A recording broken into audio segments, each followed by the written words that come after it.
반갑습니다. 자, 저한테 주어진 시간이 1시간 정도밖에 안 되기 때문에 제가 간단하게 지금 일어나고 있는 우리 같은 이제 소위 말하면 벤처 업계죠. 스타트업 업계 CEO들을 둘러싸고 있는 다양한 변화가 있는데요. 엄청난 지금 이제 변화의 상태죠. 이러한 변화 속에서 우리가 어떻게 대처하고 있고 또 새로운 뉴노멀의 패러다임은 어떻게 일어나는지 그걸 좀 제가 간단하게 좀 빠르게 설명을 드릴게요. 저는 1977년도에 삼성물산에 입사해서 1999년까지 이제 삼성에 다녔어요.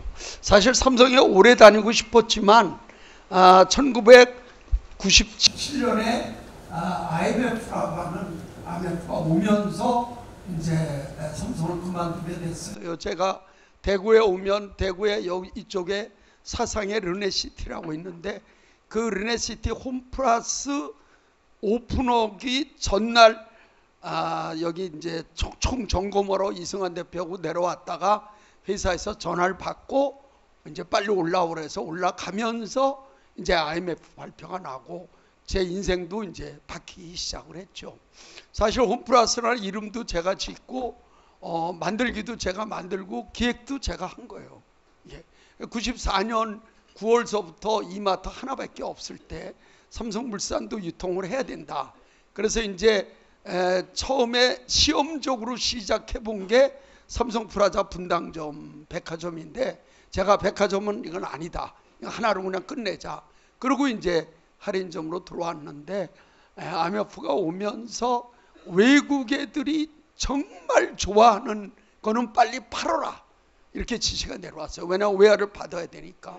그래서 이제 삼성물산에서 이제 홈플러스가 지목이 돼서 점포 2개하고 부지 5개를 4억 불, 그때 4억 달러에 현금을 받고 이제 팔아서 전부 다 글로 가고 저는 이제 남아서 서표를 냈는데 이제 회사에서 수용이 안 돼서 남아서 이제 새로운 걸 해보자 하고 그러는데 점포 없이도 유통을 할 수 있는 길이 있다는 걸 알게 되고 인터넷 쇼핑몰에 들어가기 시작을 했어요. 그래서 인터넷 쇼핑몰을 만들었죠. 98년 9월 22일 날 이제 삼성몰이라고 하는 인터넷 쇼핑몰을 만들었는데 이때 저를 사실 많이 도와준 거의 뭐 저의 멘토죠. 이 사람이 이제 네이버에서 검색하고 있던 7명이 서로 마주보고 있었는데 건물이 애들이 이제 많이 도와줬어요. 그 다음에 조인스닷컴에서도 이제 많이 도와주고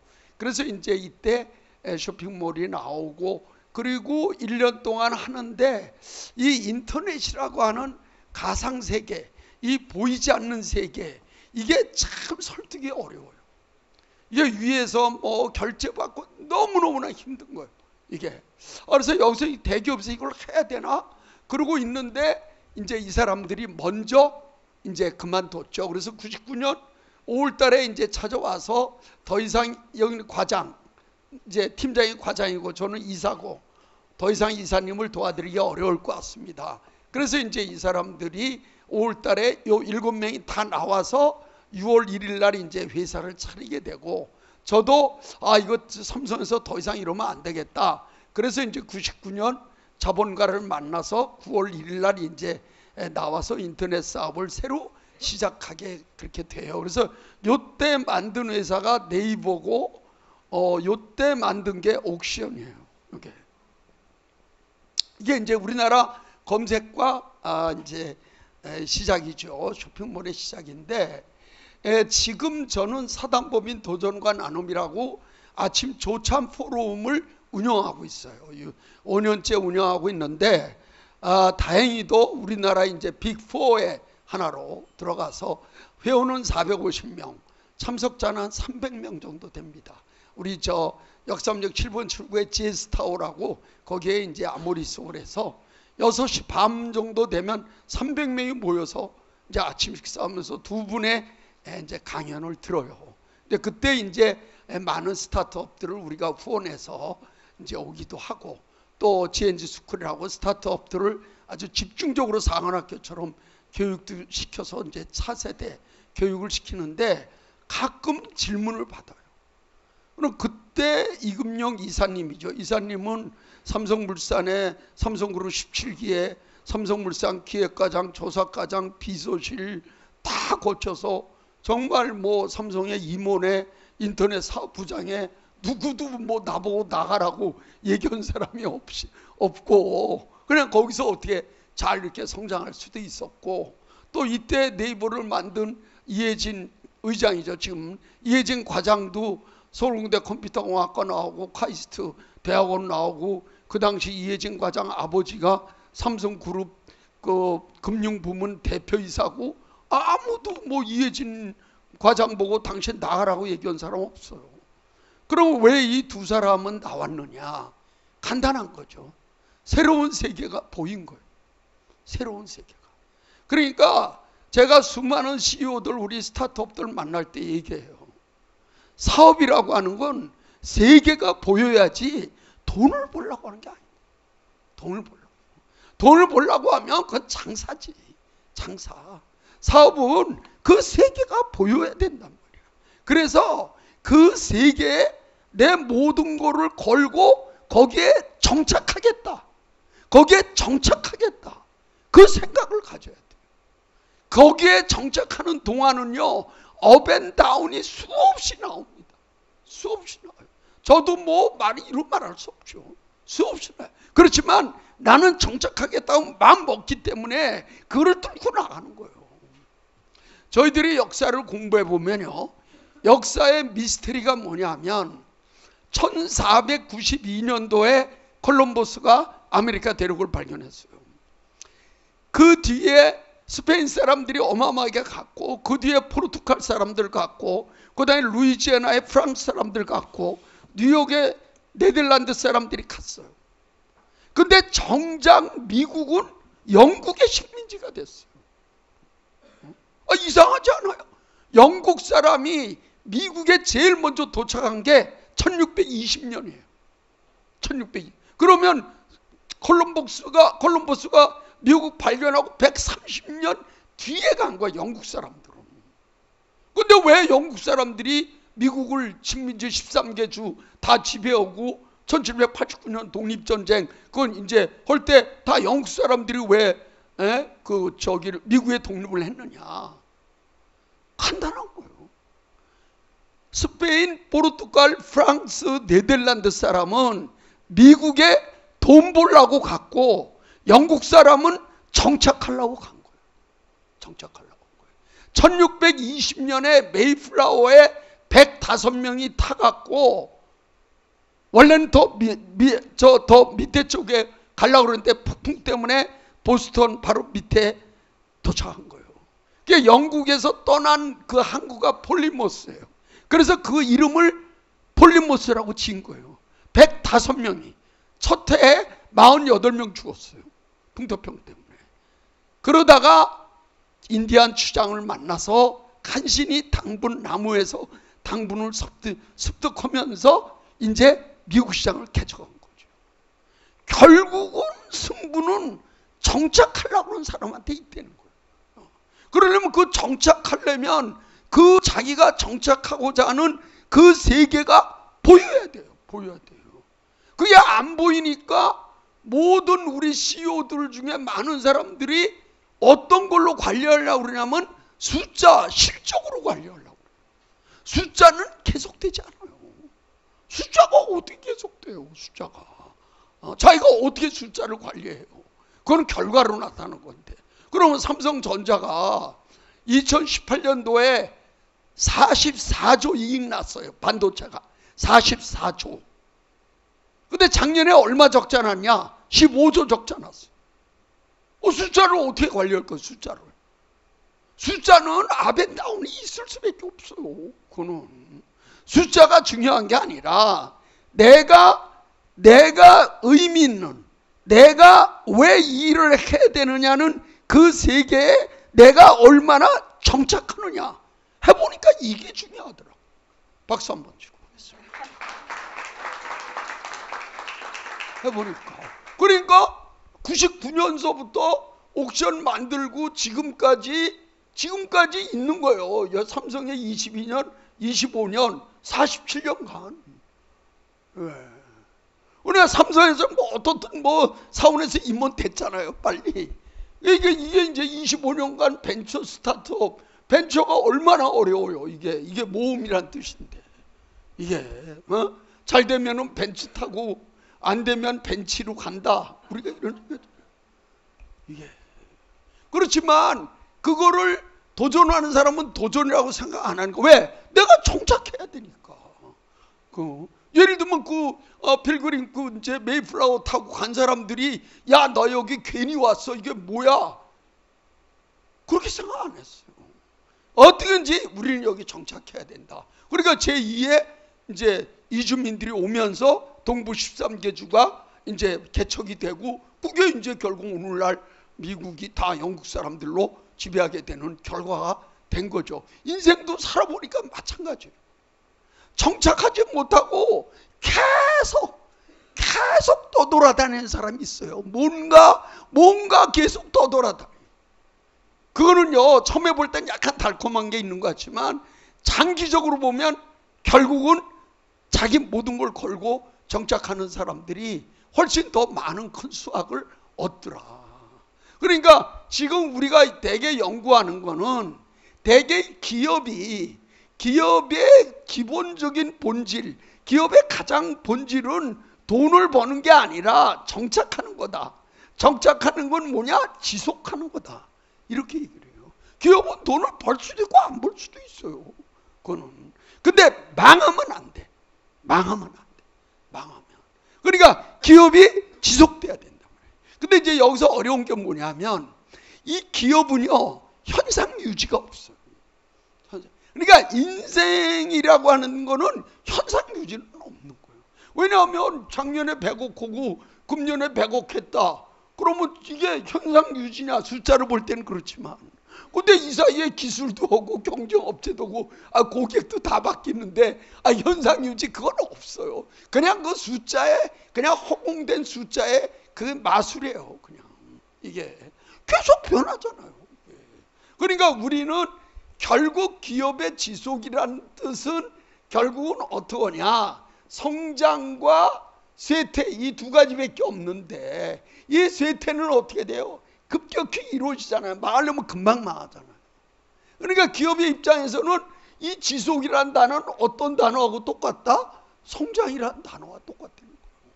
그러니까 기업인들은 24시간 어떻게 되는 거예요? 어떻게 회사를 키울까? 그 자체가 지속이라는, 그 마음이 벗어난 순간 내리막길을 걸을 수밖에 없다는 거예요. 이걸 갖다. 그러니까 계속 성장해야 되는데 우리가 실제로 이 성장을 연구해 보니까 두 가지가 있더라는 거예요. 하나는 몸집을 키우는, 다시 말해서 회사가 몸집을 키우는 성장이 있고, 또 하나는 회사가 진화하는 성장이 있고, 두 가지가 있다는 거예요. 이건 무슨 얘기냐면 몸집을 키운다는 거는 요만한 빵집이었어. 빵집. 제가 6월 11일 날 성심당 가서 강연하는데 성심당이라는 데가 요만한 빵집이었잖아요. 지금 매출이 1,000억이 됐단 말이에요. 우리가 몸집을 키우는 거예요. 그걸 우리는 이제 그냥 제 용어는 경영자적 성장이다. 이렇게 빵이라는 본질은 그대로인데 조직이 커진 거, 이게 커진 거예요. 경영자, 매니지먼트적 성장이다. 이렇게 얘기해. 우리가. 근데 삼성그룹은 설탕이랑 모직으로 했지만 지금은 어떻게 돼요? 반도체 수없이, 그거는 뭐냐면 진화론적 성장이니까 진화. 그 기업이 어떻게 됐다? 진화했다는 거예요. 진화. 경영자적 성장은 몸집이 커지는 거예요. 조직의 크기가 커지는 거예요. 본질, 그거는 그대로 있는 거지, 사업은. 진화적 성장은 뭐냐면 자체가 이제 새로운 변화의 주인공으로 계속 몸집이 어떻게 되냐, 그쪽으로 옮겨가는 거죠. 그래서 이제 우리는 제일 이제 이쪽은 경영자적 성장, 이쪽은 기업가적 성장, 이렇게 얘기를 해요. 되게 이게. 그래서 이제 경영자적 성장은 오너가 직접 할 수도 있고 전문 경영인을 들 수도 있고 이렇게 되는 거죠, 사실은. 근데 이제 전체적으로 우리가 얘기한 훌륭한 분들, 뭐 정주영, 이병철 이런 분들은 기업가적 성장으로 가면서 그동안에 있었던 수많은 사업들은 전문가한테 맡기는 거예요. 그러니까 본인은 새로운 진화, 새로운 변화를 도전하고 기존에 있던 기업은 매니지먼트는 사람들한테 맡긴단 말이에요. 그래서 이제 우리가 연구하는 이 기업가는 두 가지의 성질을 가지고 있어야 된다. 이렇게 이제 얘기하게 되는 거죠. 박수 한 번 더 주고 계세요.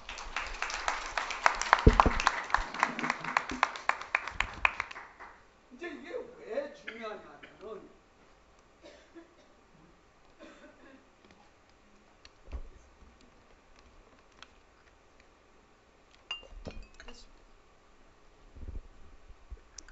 이게 왜 중요하냐면은 실제로 저희들이 사업도 해보고 쭉 이렇게 보면 어떤 일이든지 본질이 있어요. 그 사업을 이루고 있는 그 본질이 있단 말이에요. 그 사업의 성과를 내고 그 사업을 성공하기 위해서는 어떻게 해야 된다. 그 본질이 있단 말이에요. 제가 이걸 이제 여러 번 깨달았지만 최근에 제일 충격적으로 제가 이거를 느낀 게 손흥민 선수 아버지한테 이걸 느꼈어요. 저희가 이제 매월 조찬 포럼 네 번째 수요일마다 조찬 포럼을 하거든요. 그래서 이제 2022년 11월 21일 날 손흥민 선수 아버지를 모셨어요. 근데 이분이 우리 강연하기 전까지 한 번도 공개석상에서 나온 적이 없어요. 춘천고등학교 동창회에서 5분 강연한 거 이외에는 없대. 나중에 제가 식사하면서 물어보니까 이제 손흥민 선수한테 영향을 미칠까 봐 뭔가 얘기했는데 또 댓글에 뭐에 나오다 보면 또 미치잖아 이게. 우리가 그냥 가만히 있으면 되는데 뭘 자기가 무슨 그렇다고 우리 제 강연하는데 돈 얼마 준다고 그러니까 안 했는데 제가 이제 얘기를 한 거죠. 여기는 수많은 젊은 스타트업들이 많다. 이 사람들한테 그래도 손흥민 선수가 월드 클래스 아니야. 그래도 그 얘기를 좀 해달라. 근데 이제 본인이 직접 저처럼 강의는 못하니까 저하고 토크 형식으로 내가 물어보면 대답하고 그래서 원래는 1시간 하기로 했는데 2시간 했어요. 근데 내가 그때 이분이 위대하다고 본 게 우리 다 이제 끝나고 우리 이제 임원들 우리 이제 모여갖고 야 손흥민 선수가 앞으로 10년은 더 가겠다 그렇게 얘기했어요. 왜 그러냐면 그 본질 때문에 그래요. 손흥민 선수가 국민학교 3학년 때부터 이제 축구시를 시작했는데 본인은 이렇게 생각했대. 국민학교 3학년이니까 키가 얼마나겠어요. 얘가 어디까지 잘할지도 모르잖아요. 그래도 지금은 80 몇이니까 좀 나은데 그때 60 될 70이 될지 모르니까 동양의 선수가 축구로 월드 클래스 선수가 되려고 그러면 반드시 갖춰야 될 게 있다. 본인은 그렇게 생각했대. 그럼 그거 갖춰야 될 게 뭐냐? 바로 이거예요. 양발을 다 써야 된다. 이게. 그러니까 주발은 오른발이에요. 오른발에 슛만 해갖고는 월드 클래스 될 수 없다. 공이 왼발 쪽으로 오건 오른발 쪽으로 오건 어느 방향으로 와도 어디로든지 슛할 수 있도록 본인이 만들어 놓지 않으면 월드 클래스 안 된다. 본인은 그렇게 생각한다. 그래서 국민학교 3학년 때부터 모든 신발 신는 거, 바지 입는 거 모든 걸 왼발부터 먼저 쓰게 했대요. 이게. 그리고 오른발 운동화에 앞핀을 박아갖고 못 쓰게. 그랬더니 어느 시점 되니까 왼발하고 오른발이 자유자재로 쓰게 되더라는 거예요. 지금 손흥민 선수가 2021년, 22년도에 프리미어리그에서 23골로 이제 공동 1등 했거든요. 그래갖고 황금 부츠 이렇게 들고 왔잖아요. 23골 중에 왼발이 12골이에요. 오른발이 11골이에요. 한 골. 그리고 이번 지금 120골 넣었는데 100골 넣은 걸 분석한 걸 보니까 오른발로 골 넣는 게 55골, 왼발이 41골, 머리가 4골이에요. 4골. 그러니까 손흥민 선수 슛의 40%는 왼발에서 나온 거예요. 왼발에서. 이게 그러니까 손흥민 선수한테 찬스 오면 거의 뭐 슛할 확률이 높은 거예요.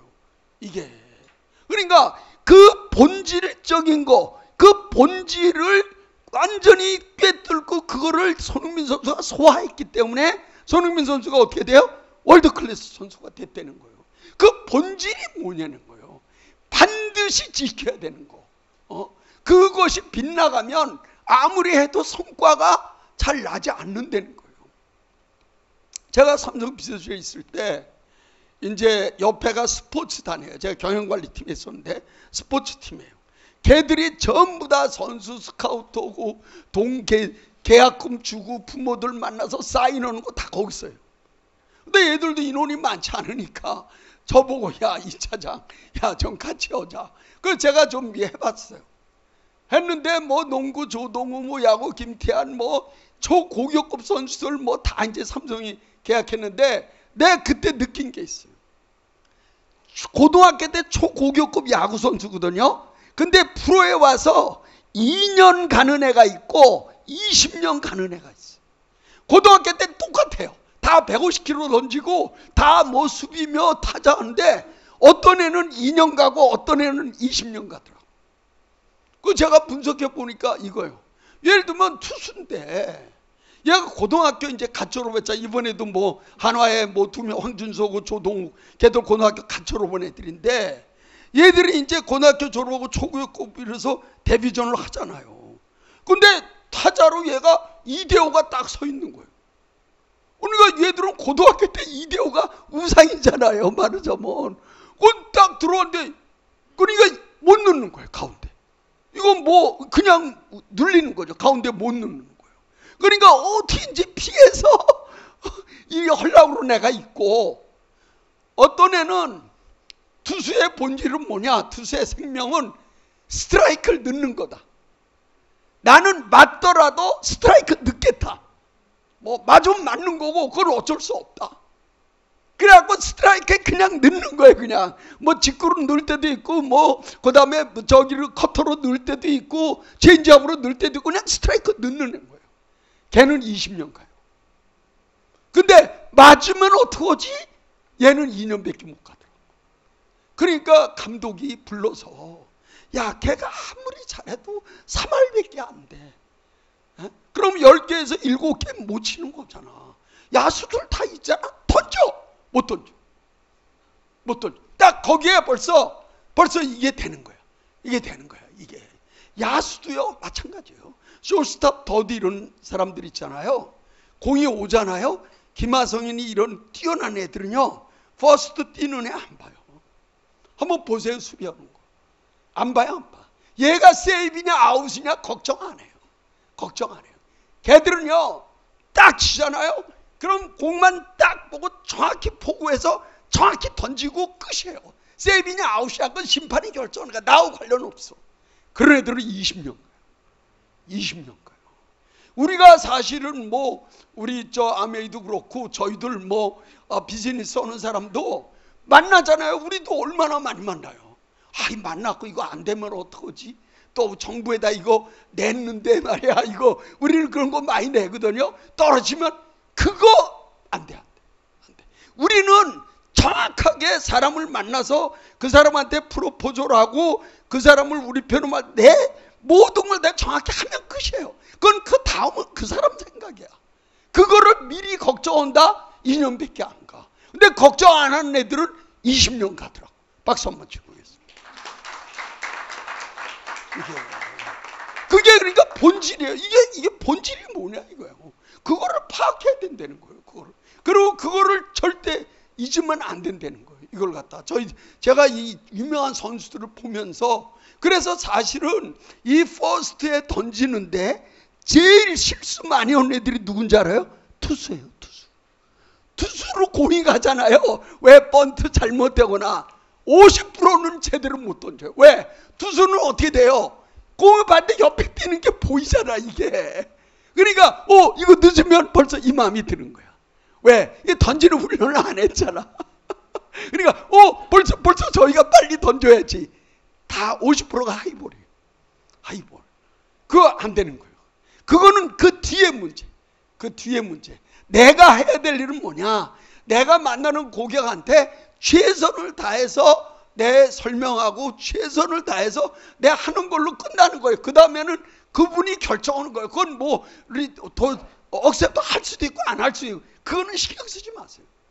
제가 해보니까. 그러니까 이러한 기업가도 마찬가지예요. 기업가도 기업가로서 성공하고 기업가로서의 본질은 제가 해보니까 두 가지들이라는 거예요.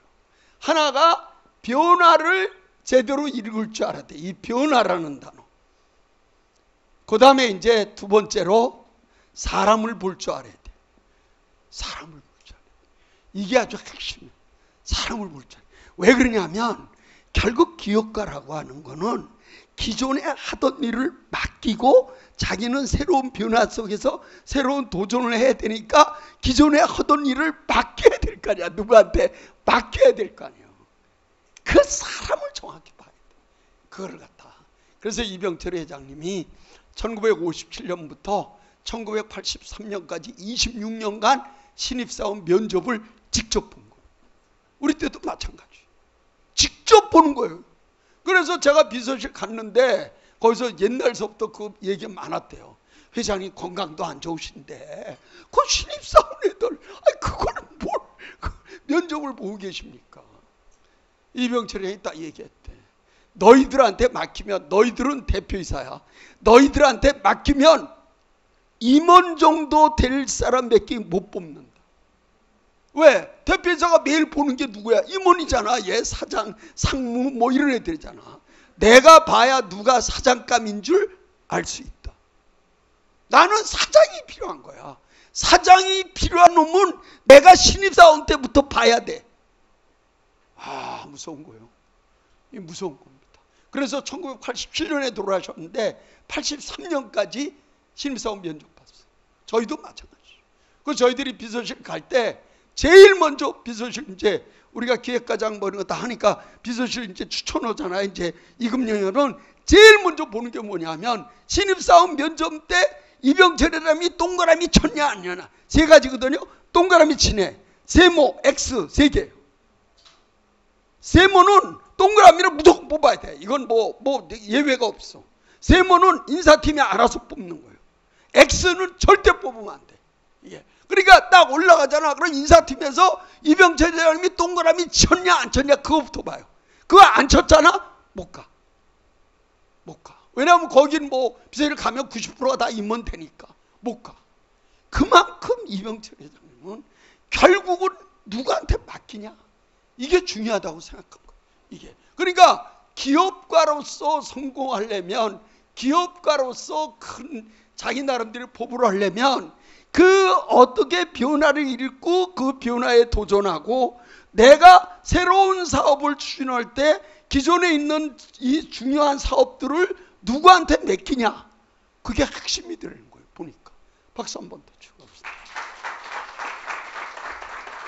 그래서 오늘 뭐 이 사람 얘기까지는 시간이 벌써 없을 것 같아 갖고 제가 변화에 대한 얘기만 좀 드리고, 그리고 제가 이제 한 47년 됐잖아요.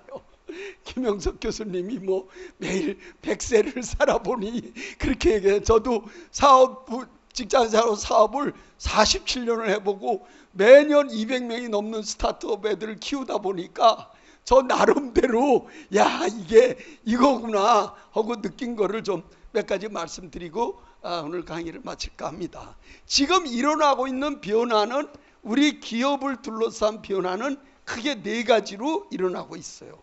하나가 디지털이라는 거고, 하나가 AI라는 거고, 또 하나가 상상력을 중심으로 한 차별하고, 또 하나가 감성을 중심으로 한 감동, 경험. 요 네 가지예요. 요 세 가지, 요 디지털하고 AI는 요거는 우리가 엘빈 토블러 박사가 제3의 물결이라고 그러고, 요 상상력과 감성은 제4의 물결이다. 이렇게 얘기해. 그러니까 엘빈 토블러 박사는 The Wave of Wealth, 그러니까 부의 물결이라고 그러는데요. 부를 가져오려면 이 부를 가져오기에는 뭐가 있다? 물결이 있다는 거예요. 물결이 있다는 거예요. 그러니까 내가 부를 갖고 싶다면 이 물결에 뭐가 되라? 주인공이 되라는 거예요. 이게 이제 아주 정말 중요한 이제 얘기인데, 그러니까 이분은 농업혁명에서 공업혁명으로 넘어갔다고 그러죠. 공업은 이제 제조업이에요. 그 다음에 이제 제3의 물결이 1980년 책을 썼지만 정보와 지식의 물결로 넘어갔다는 거예요. 그러니까 지금 사실은 전부 다 뭐 마이크로소프트 이런데 다 정보 지식 산업이잖아요. 다. 물론 요새는 이제 첨단 제조, 엔비디아 같은 첨단 제조도 많이 나왔지만 그것도 결국 지식 산업을 뒷받침하는 거거든요. 이게.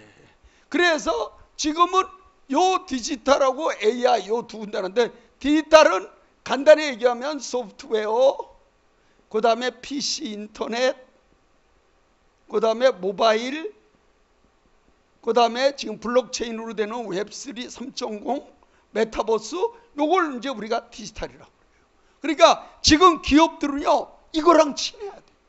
여기랑 친해야 돼. 여길 떨어져 갖고, 나 그건 죽어요. 그거 죽는 거예요. 그러니까 뭐 교육도 지금 뭐 옛날에 유명했던 뭐 대교, 재능 이런 데 다 내려갔잖아요. 지금 메가스타디가 다 올라왔고요. 쇼핑도 정말 안타까워. 제가 옥션 시작하고 이제 제 또 얘기하면 안 되는데 6개월 만에 상장을 했거든요. 우리나라 역사상 처음이에요. 그리고 1년 만에 미국 이베이가 우리 회사를 3천억에 인수했어요. 2000년도에 제가 미국 산호세 가서 이베이에 가서 프레젠테이션을 선호하고, 이베이가 제 손을, 맥게이트만 회장이 제 손을 잡고 3억 불을 자기들이 3억 불에 사겠다. 2000년도. 그때 신세계하고 롯데는 아마 우리 보면 300억에도 안 살라고 할 거예요. 지금은요, 무조건 생각의 수준이 높아야 돼. 물오고 생각은요, 높은 데서 낮은 데로 흐르는 거예요. 우리가 지금 정치인들 보잖아요. 이런 여러분들도 보잖아요. 딱 얘기 들어보면요, 우린 생각이 저기까지밖에 못 미치나? 저걸 그래도 정책이라고 얘기하나? 그건요, 국민의 공감을 얻을 수가 없어. 생각의 수준을 올려줘야 돼. 그러니까 지금 내가 누군가의 지배를 당한다, 누군가에 뒤떨어져 있다는 건 돈이 없다는 게 아니라 그 사람보다 생각의 수준이 뒤떨어져 있다는 거예요. 저희 사무실이 교대 그 아크로비스타거든요. 그쪽에 법률사무소 수백 개 있어요. 그래도 최고로 지금 저 변호사로서 연봉 받는 사람은 김현장이에요. 김현장이 왜 거기 서울대 나오고 동기들도 다 있어요. 김현장이 왜 많이 받아요? 거기다 맡기면 그 사람들의 생각의 수준을 상대방의 법률사무소가 못 따라가기 때문에 거기다 맡기는 거예요. 김현장이 사무실 다 옛날 사무실에 적선 빌딩 그러니까 우리 자식도 마찬가지예요. 여러분들도 마찬가지고, 우리가 태어나서 좀 더 풍요로운 생활을 하고 싶다 그러면 생각의 수준을 높여줘야 돼. 이게. 그러니까 이게 이제 대표적으로 이때 이게 이 새로운 변화, 이러한 인터넷이라는 새로운 변화가 나오고 옥션이라고 하는 쇼핑몰이 나왔을 때 미국 이베이 애들은 벌써 3억 불에 우리를 인수했는데, 이때 오프라인의 강자인 신세계나 롯데 이런 데 그거 3억 불 돌았냐? 그러다 지금 당하는 거죠. 이마트는 이미 끝났어요. 이제. 저건 홈플러스도 이제 제가 했지만 벌써 이제 막 철수하고 있잖아. 이마트 지금 철수하고 있잖아. 쿠팡한테 당할 수가 없는 거죠. 근데 쿠팡도 지금 지난해 6,700억 이익 났다가 1사분기 380억 적자. 왜? 알리익스프레스하고 테무한테 또 나오는 거예요. 이게. 근데 한번 생각해 보세요. 알리라는 게요, 우리나라에 지금 적어도 2, 3조 지금 팔거든요. 그냥 화면 하나예요. 아무것도 없습니다. 알리 여기 본사도요, 여기 서울지사도 지금 알리가 이제 돈을 안 받잖아요. 수수료하고 이걸 안 받거든요. 식품업체가요, 한 1000개가 등록하려고 돼 있는데 담당자 여자 1명이에요. 알리는 국내에 돈 쓴 거 아무것도 1년에 100억도 안 써요. 다 누가 해줘? 대한통운이 다 해주는 거야. 대한통운이. 이게 우리가 디지털이라고 하는 거기에서 우리 유통업체들이 게임이 안 되는 거야. 게임이 안 되는 거예요. 이게.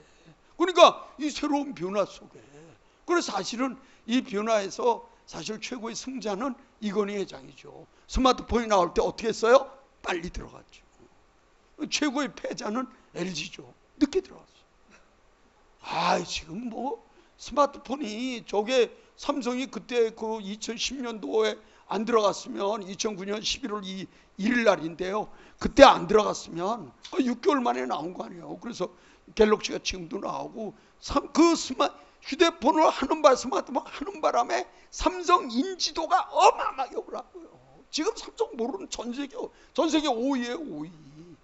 내가 옛날에 지난번에도 말씀드렸지만 삼성 다닐 때 90년, 91년도에 해외 가면 삼성 아는 사람이 누가 있어요? 없어요, 없어. 명함 주잖아. 읽지도 못해요. 삼손? 머리를 기르고 가야 돼. 삼성과 데릴라 있잖아. 삼손. 기르고 가야 돼. 이게.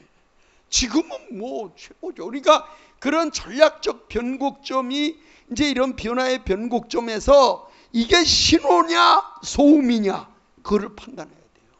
이 변화의 시그널이 이게 거대한 변화의 신호냐 아니면 소음이냐 그거를 판단할 수 있어야 돼요. 그래서 관상이라는 영화를 보면요, 맨 뒤에 송광호가 이제 최고의 관상가잖아요. 저기 한명회를 만나잖아요. 그 한명회가 김의정이죠. 한명회가 송광호한테 얘기해요. 문종이 단정이 어리니까 어떤 놈이 영모를 꾀할까 해서 송광호한테 한 사람씩 그 관상을 보게 했어요. 근데 그때 수양대군을 평을 어떻게 했냐면 작은 일에 욕심이 많고 그렇게 큰 영모를 일으킬 인물이 못 된다, 이렇게 평을 했어요, 문종한테. 그러니까 문종이 신경 안 쓴 거야. 뭐 그것 때문에 안 쓴 건 아니지만 하여튼. 그러니까 이제 저희가 얘기하는 거야. 이제 왕이 대세조가 되고 난 다음에 이제 얘기를 하는 거야. 한명회가 왜 당신은 그때 수양이 왕이 된다는 걸 몰랐어? 최고의 관상가인데. 그랬더니 그렇게 얘기해요. 나는 얼굴만 보았지 시대를 읽지 못했어. 이게. 나는 밀려오는 파도만 보았지 그 파도를 만드는 바람을 읽지 못했어. 영화 대사입니다. 넷플릭스에 들어가서 관상 보시고 한번 보세요. 영화 대사예요. 무서운 얘기입니다. 그 뒤에 있는 바람을 제대로 읽는 사람은 그 변화의 왕이 되는 거예요. 그 변화에서 승리자가 되는 거예요. 근데 물결만 보는 사람은 저거 뭐 물파도 치다가 끝나겠지. 그거는 결국은 패자가 되는 거다. 이 기업사에서 마찬가지. 근데 이제 결국은 이 디지털 시대가 오면서 이제 AI 시대가, 이건 뭐 AI는 뭐야? 아티피셜 인텔리전스, 인공지능이라고 하잖아요. 뭐예요? 컴퓨터가 지능을 가지는 거죠. 옛날에는 컴퓨터가 뭐 했냐면 우리가 언어를 치잖아요. 그러면 이해만 했어요. 요건 주민등록 내라는 거, 요건 뭐 하라는 거, 이렇게 이해만 했는데 이제는 컴퓨터가 데이터를 주면 자기가 학습을 해서 야 이건 하지 마, 이건 해. 자기가 판단을 내린다는 거예요. 지금 작년 1월에 구글이 13,000명 잘렸거든요. 다 AI가 잘랐어요. 인사기록 카드를 다 집어넣잖아요. 1등서부터 딱 매겨요. 밑에 13,000명 딱 해서 나가. 아무도 그거에 대해서 리지스트 반항한 사람 없어요. 이게. 그러니까 이제는 기계가 학습을 통해서 최적의 그 답을, 모델을 만들어 준단 말이에요. 이게 이제 인공지능이었는데 이제 한 단계 더 나은 거죠. 챗GPT가 나온 거죠. 챗GPT는 물어보는 거예요. 물어보는 거. 물어보면 어마어마한 거대 언어 모델을 가지고 분석하고 있다가 내가 탁 물어보면 답을 주는 거예요. 답을. 이게 이제 지금 세상을 바꾸고 뭐 여기에 대한 얘기는 뭐 수없이 많죠. 제가 요새 우리 집사람한테 점수 딴 게 이걸로 점수 땄어요. 아니 제가 성당을 다니는데 신부님이 5년 되면 옮기시거든요. 그래갖고 이제 옮기시니까 집사람이 여보 그래도 신부님이 가시는데 약간의 전별금하고 그래도 그 편지라도 써서 이렇게 그동안 수고했다 우리도 부부 독서하고 그러는데 그래서 이제 글을 쓰는데 뭐 내가 그 신부님한테 글쓰기 얼마나 힘들어요. 그분이 뭐 최고의 적인데 내가 뭐 주님의 은총을 뭐 그거. 그래서 챗GPT한테 물어봤지.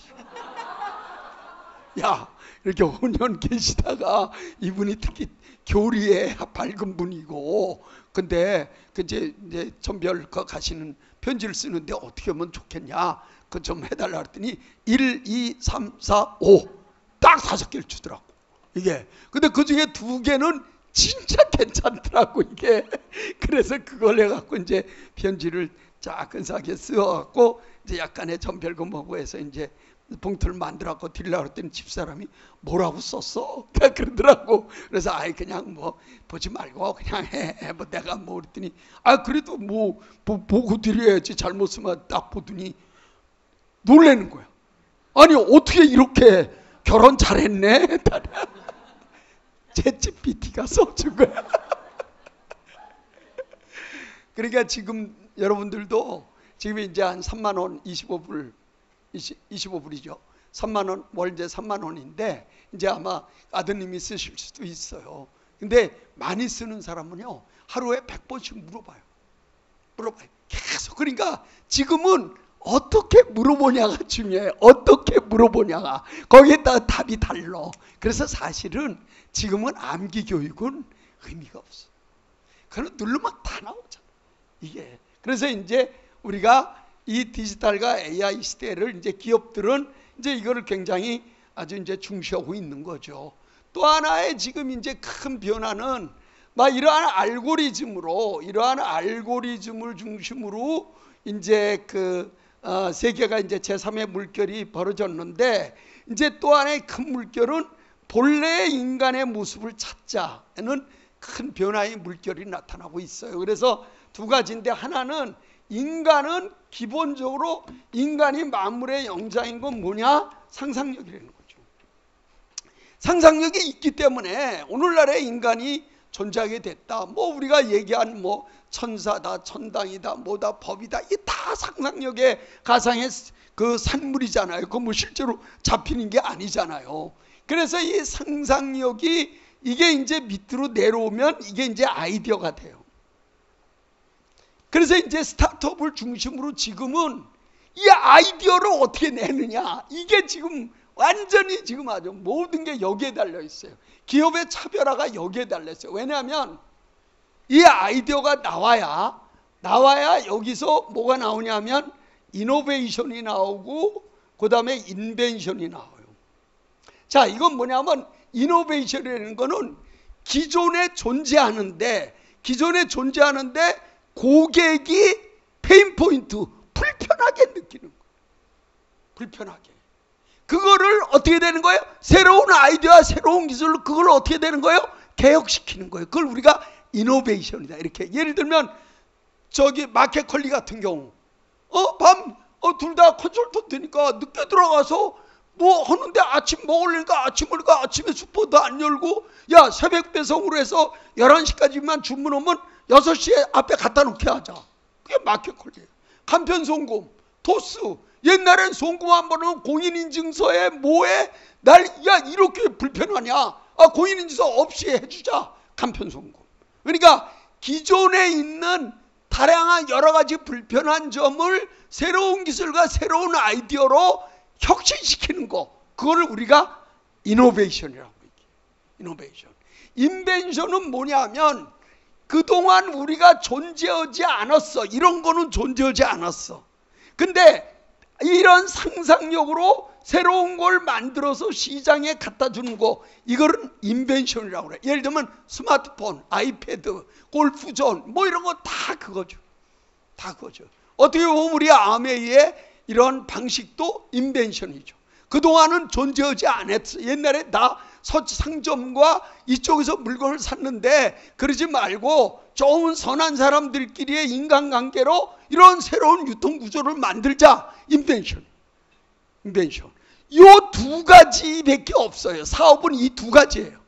사업은 이노베이션 쪽으로 해서 고객의 호응을 얻느냐, 인벤션 쪽으로 고객의 호응을 얻느냐, 이 두 가지인데 이 두 가지는 어디에서 나오냐? 아이디어에서 나온대요.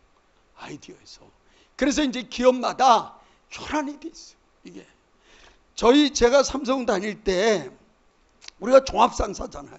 종합상사니까요 매일 다이나믹합니다. 전 세계를 상대로 뭐 장사하려니까 요만한 신문에 한 줄 난 거 갖고 장사하려니까 얼마나 힘들어요. 근데 그때 이제 이라크가 1979년도가 그럴 거예요. 이라크가 이제 사회주의가 되면서 이라크에서 엄청난 물자가 이제 발주가 나와요. 우리가 이제 가격이 싸잖아요. 이게. 그런데 그때 우리 부서에서 공책을 했는데 공책. 근데 사회주의니까 학생들한테 우리한테 공책을 사서 학생들한테 나눠줘요. 이렇게 전부 다 교과서는 나눠주는데 우리 직원 한 명이 너무 오다를 많이 받는 바람에 그 납기일까지 공책이 제본이 안 되는 거야. 그러니까 종이 그거를 찍어서 어떻게 하겠는데 그 당시 79년도에 사람이 이거 붙여야 되거든요. 제본을 해야 되는데 삼고노트라고 거기서 하는데 삼고노트 직원 건 때려주기도 안 되는 거야. 근데 갑자기 얼마나 많은 사람을 이걸 불러갖고 그거를 장소로 어디에서 그걸 하냐고. 그러니까 우리 과장이 화가 나니까 그냥 너 죽을래? 근데 뭐 죽을래가 뭐 죽을래로 해결될 문제가 아니지. 근데 그 과장 뛰어난 사람이야. 지금 제주도에 가면 테디밸리 골프장 그 오너예요. 그 테디밸리 그 봉지항구 우리가 봉지항구 했거든. 그거 이제 해갖고 하신 거예요. 그랬더니 내 밑에 1년 후배인데 한 3일 지났더니 딱 그 회의하는데 저한테 맡겨주십시오. 제가 해결해 보겠습니다. 3일 딱 지났는데 딱 왔어. 그랬더니 과장님 다 해결했습니다. 그 날짜까지 선적될 것 같습니다. 그랬더니 너 막 그 많은 걸 어디서 만든다는 거야. 얘가 누굴 찾아가는 줄 알아? 영등포 교도소장을 찾아갔어. 영등포 교도소장. 그래갖고 이게 국가의 위신이 걸려있는 건데 재소자 있잖아. 거기를 다 동원해서 만들자. 그래서 영등포 교도소장이 야 너 가져와. 교도소니까 그냥 옮기지도 않잖아. 돈은 줄게. 돈을 이거 올렸어. 그 삼성그룹의 사장 됐어. 박수 한번 치고 합시다. 그래서 이제 이게 되게 이제 우리가 상상력이라고 얘기하고요. 또 하나는 이제 감성인데 지금 우리 이제 아메이가 하는 거나 마찬가지인데 이제 결국은 인간이라고 하는 것이 이제 인간의 이제 여기서 이제 나오는 게 차별화예요. 차별화. 그러니까 지금은요 무조건 차별화로 들어가야 돼요. 차별화로. 예. 지금 저 우리가 연구 많이 하는 게 뭐 연구하는 게 아니라 이제 김대영 사장인데 메가 커피 있잖아요. 하루에 50억씩 팔린대. 50. 지금 스타벅스 넘게 생겼어. 저거. 근데 저게 2014년도에 나왔거든. 그걸 2021년에 김대영 사장이 인수한 건데 2014년에 메가커피 나올 때도요 대한민국에 커피가 그냥 수두룩딱 쌓여 있었어요. 뭐 타멘탐스 뭐 이디야 다 있었어요. 근데 이제 저가 커피로 나온 거죠. 1리터 예를 들면 3,000원 뭐 1,500원 이 메가커피 나왔는데 지금 뭐 완전히 스타벅스하고 메가커피 이제 양 그 웅이죠. 그러니까 지금 같은 저성장 시대는요 보니까 양극화예요. 아주 진짜 고급화라기보다는 정말 괜찮은 제품, 그 다음에 가성비 딱 둘이야. 중간은 다 없어졌어. 왜냐하면 저성장이니까 돈이 많지 않잖아. 그러니까 돈을 쓸 때 계산을 한단 말이야. 이거로 가성비를 쓸 거냐 아니면 내가 갖고 싶은 거로 할 거냐. 그 양극화로 돼요. 이게. 그래서 이제 이게 차별하고, 감성은 이건 뭐냐면 행복론에서 나온 거예요. 처음은 행복론에서 출발한 거예요. 그러니까 자, 알고리즘으로 해갖고 쫙 왔어. 근데 이 2000년대 들었으면서 그럼 인간의 진정한 행복은 어디서 오는 거냐는 거야. 수학 잘하면 행복하냐? 그러면 알고리즘 잘하면 행복해? 행복론에서 나온 거예요. 그래서 인간은 어디서 행복을 느끼냐? 내가 몸에서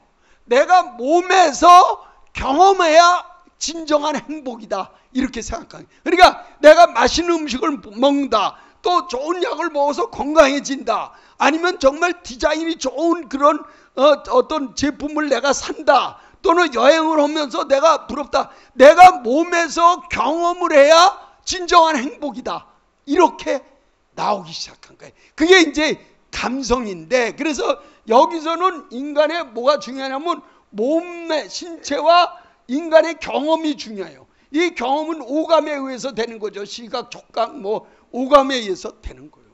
근데 이게 어떻게 됐냐? 이게 이제 경험이 중요하다. 그래서 여기서 나온 단어가 소확행이란 단어예요. 소확행, 소소하지만 확실한 행복. 작은 디저트를 먹더라도 이거 정말 맛있어. 그 음식점에 써 있잖아요. 소확행, 소고기를 먹으면 확실히 행복하다, 이게 다 써 있잖아. 이게. 근데 이게 엉뚱한 방향으로 튀기 시작한 거예요. 왜냐? 우리 고객이 이 물건을 사서 고객이 경험했어. 근데 옛날에는 기업이 그냥 고객이 경험하고 그냥 예를 들면 AS 센터나 이 정도인데, 이제는 이 경험한 걸 갖고 SNS에 얘가 올리기 시작하는 거야. 야, 그 집 가지 마. 야, 그 제품 샀는데 말이야 반품이 안 돼. 그 제품 샀는데 말이야 정말 그 할인인 줄 알고 샀는데 그 사기야. 이게 SNS가 나오면서 고객이 자기가 했던 경험을 올리기 시작했어요. 이게 큰 변화예요. 이게. 근데 이게 기업에 엄청난 영향을 미치기 시작한 거예요. 이제 고객이 다른 사람의 경험을 어떻게 돼? 야, 쟤는 어떻대? 그 물건 샀는데, 매트리스 샀는데 편하대? 안 편하대? 그 경험, 이게 이제 하나의 척도가 되기 시작했어요. 그래서 지금은 어떻게 하냐면 기업이 물건을 파는 게 아니야. 기업은 물건을 팔면 안 돼. 파는 게 아니라 기업이 물건을 주라 하고, 이게 고객이 경험하고, 이 고객이 이 물건을 쓰고 고객이 어떻게 해야 돼? 행복해야 돼. 고객이 행복해야 돼. 그래서 이제 어떻게 하냐면 B2B 기업과 기업 간의 거래는 그 고객이 성공해야 되고, B2C 우리 같이 소비자한테 가는 거는 행복해야 돼. 그러니까 물건을 파는 게 중요한 게 아니라 우리 물건을 사간 사람이 행복하냐? 이걸 따져줘야 돼. 행복해? 이 행복이라는 용어를 좀 더 다른 말로 하면, 고객이 우리 제품에 감동받고 있어? 이걸. 감동받고 있어? 아니야. 그러니까 이제 기업의 역할이 어떻게 돼요? 넓어졌다는 거예요. 넓어졌다는 거예요. 그러니까 옛날에는 이 품질만 갖고 얘기했는데, 이제는 품질뿐만이 아니라 예약 전화 받는 사람, 반품하는 사람, 그 다음에 하는 이 전 프로세스에서 고객이 불편함을 느끼잖아. 올리는 거야.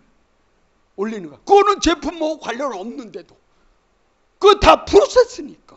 이게. 그래서 감동받아야 돼요. 그러니까 우리가 해보면요, 절대로 이익은 물건을 파는 데서 이익 나는 게 아니에요.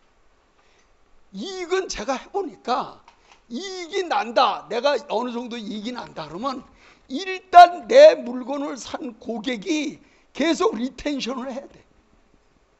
계속 고객이 유지돼야 돼. 이게 안 되면 아무리 많이 팔아도 어떻게 돼? 결국 오래 가지가 않아. 리텐션. 근데 진짜 돈을 벌려면 이 리텐션 돈 고객이 어떻게 해야 돼? 레코멘데이션 해야 돼. 야, 내가 괜찮은데 너도 해. 그러면 돈 버는 거야. 이게 이제 기업에서 너무너무나 중요해졌어요, 이게. 그러니까 고객의 마음을 잃지 못하면 절대로 성공할 수 없는 거예요, 이제. 예? 그러니까 고객의 마음을 정확히 읽지는 못하더라도 최소한 우리의 정책이나 우리의 제품이나 모든 게 고객의 공감은 얻어야 된다. 공감은 얻어야 된다, 최소한. 이게 이제 중요한 문제. 그래서 사실 제사의 물결에서 제일 중요한 단어는 공감이란 단어. 공감이란 단어. 공감을 얻지 못하면 어떠한 것도 지금은 성공할 수 없어요. 어떠한 것도, 이게. 그러니까 히라노 게이치로라는 친구가 뭐랬냐면 20세기에는 글자를 읽지 못하는 사람이 문맹자라면 21세기에는 사람의 마음을 읽지 못하는 사람이 문맹자다. 이렇게. 다른 사람의 마음을, 내 옆에 있는 이 사람의 마음을 읽지 못하는 거야. 그리고 물건 팔았어. 그걸로 끝이야. 오히려 어떨 땐 반품이야.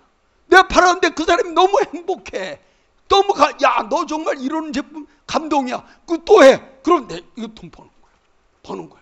이게 중요한 시대로 지금 넘어왔다. 그래서 인간의 감성을 이제 공감으로 만들어야 되는데, 마지막으로 실제로 제가 이거 해보니까 하나밖에 없더라고. 뭐냐? 사람이 이타적이에요. 어떤 경우가 있어도요, 이기적이면 안 돼. 그러니까 이기와 이타의 차이는 뭐냐면, 이기는 모든 행동을 할 때 그 행동의 기준을 나를 두는 거야. 나한테 이익이 돼? 나한테 손해야? 이거 내가 적이야? 나한테 그건 이기야. 이타는 뭐냐면, 나한테 두죠. 물론 다. 그렇지만 내가 몸담고 있는 조직, 사회, 공동체, 여기까지 배려하느냐, 타인, 이거는 이타야. 반드시 이쪽으로 가야 돼. 반드시 이쪽으로. 그러니까 이기적인 사람은 모든 인간관계나 이런 걸 너무 단기적으로 생각해. 단기적으로. 근데 인간관계가 절대 단기로 안 됩니다. 어떨 때는 뭐 10년 전에, 내가 20년 전에 옥션 있을 때 내 밑에 대리로 있던 놈, 내가 잘해준 놈, 이놈이 어디 계열사 대표이사 돼갖고, 아니 회장님, 저 도전관 나눔 법인회원 가입할게요. 너무 막 그러더니, 그때 얼마나 많이 배웠는데 지금 대표자인데, 그 200만 원 제가 이런 놈도 있는가 하면, 그러니까 인간이라는 거는 긴 호흡으로 봐요. 긴 호흡. 절대 남의 뒷얘기하면 안 돼. 절대 그날 그냥 태어날 때부터 애들한테도 시키세요. 남 얘기하죠. 인간은 인간을 판단할 수 없어. 절대 뒷얘기하면 안 돼. 그리고 만나잖아. 이분 잘 돼야 돼. 이분 잘 돼야 돼. 만나는 사람 있잖아. 우리 아메이 잘 돼야 돼. 우리 김장호 대표 잘 돼야 돼. 택시 타잖아. 이 택시 기사 잘 돼야 돼. 식당 가잖아. 이 식당 잘 돼야 돼. 항상 그렇게 생각하세요. 그 얼굴에도 나와. 사람 만나도 얼굴에도 나와. 다 나와. 그러면 그 메아리가 이렇게 돌아서 어느 땐가는 빨리 올 때도 있고 어느 땐가는 늦게 올 때도 있어. 신경 쓰지 마세요. 신경 쓰지 마세요. 계속하면 인간이라는 거는 어떤 형태로든지 요만큼은 자기가 은혜 입은 거는 갚으려고 하는 속성이 있기 때문에 언젠가는 와요. 그리고 마음도 편하고 절대로 남하고 경쟁하거나 뭐 남이 어떻다 꿈에도 생각하지 마세요. 그냥 베풀자. 그냥 베풀자. 그래서 이 좋은 우리가 인간관계로 우리의 비즈니스를 하자 이렇게 말씀드리고 이제 저도 종료가 다 됐다고 계속 나오는데 마지막으로 딱 하나 제가 정말 이병철 회장님한테 배운 거 한 가지만 얘기하고 가겠습니다. 이게 운이라는 건데요. 이병철 회장님의 경영 어록을 이제 보면 이병철 회장은 명확히 얘기해. 성공은 운, 둔, 근이다. 이렇게 나와. 명확해. 근데 이제 둔, 이제 약간의 좀 뭐라 그럴까, 너무 계산하지 말라는 거. 근, 너무 단기적으로 보지 말라는 거. 그것도 다 이 운이라는 단어에 이게 그러니까 성공하려면 이게 있어야 돼요. 운이 있어야 돼요. 운이. 그래서 이것만 한 20년 연구했어요. 도대체 회장님이 얘기하는 운은 뭔가. 예. 그래서 오늘 제가 그 비밀을 특별히 알려드리겠습니다. 예. 박수 한번 치고. 이 운이라는 게 한자로 찾아보면 옮기다예요. 나르다. 그러니까 운반, 운전, 운행 다 이때 운자를 써요. 이게. 그러니까 이건 무슨 얘기냐면 움직이라는 거예요. 이런 모임 있잖아요. 오래는 거예요. 오래는 거예요. 저거 집에 있지 말라는 거예요. 움직이라는 거예요. 어떤 모임 약속한 거 있잖아요. 가라는 거예요. 약속. 이거 안 가 하지 말라는 거예요. 내가 어디 약속에다 가라는 거예요. 어떤 모임 세미나 가라는 거예요. 내가 몸을 움직여서 사람을 만나라는 거예요. 그 만난 사람이 나한테 운을 갖다 준다는 거예요. 운이라는 게 두 가지거든요. 하나가 때를 만나는 거고 하나가 사람을 만나는 거예요. 박지성 선수는 히딩크 아니었으면 존재하지 않는 거죠. 존재하지 않는 거죠. 그러니까 움직이세요. 사무실에 너무 우리는 그렇지는 않지만 있지 말고 안서 계산 지난 거 계산하지 말고 움직이세요. 새로운 시각, 새로운 얘기 오는 사람, 새로운 적이 오는 사람 움직이세요. 그리고 그 사람한테 내 모든 거를 최선을 다해주고 나머지 판단은 그 사람이 하는 거예요. 그 사람이 예스하고 노하고는 그 사람에 대해서 일체 얘기하지 마세요. 만나준 것만 해도 고맙다 이렇게 생각하세요. 이게 운이 오게 돼 있어요.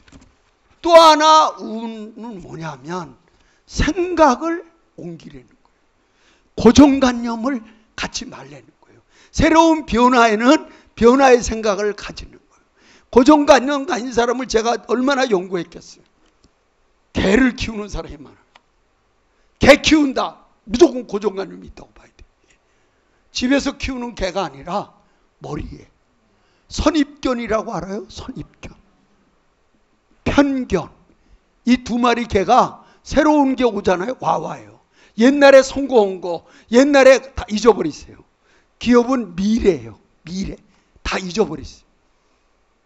운은 뭐냐? 몸을 움직이고 생각을 움직이면 때가 오고 몸을 움직이면 귀인을 만난다. 그게 뭐다? 운이다. 이렇게 말씀드리고 여러분의 앞날에 무한 행운과 우리 아메의 발전을 기원하겠습니다. 고맙습니다, 여러분.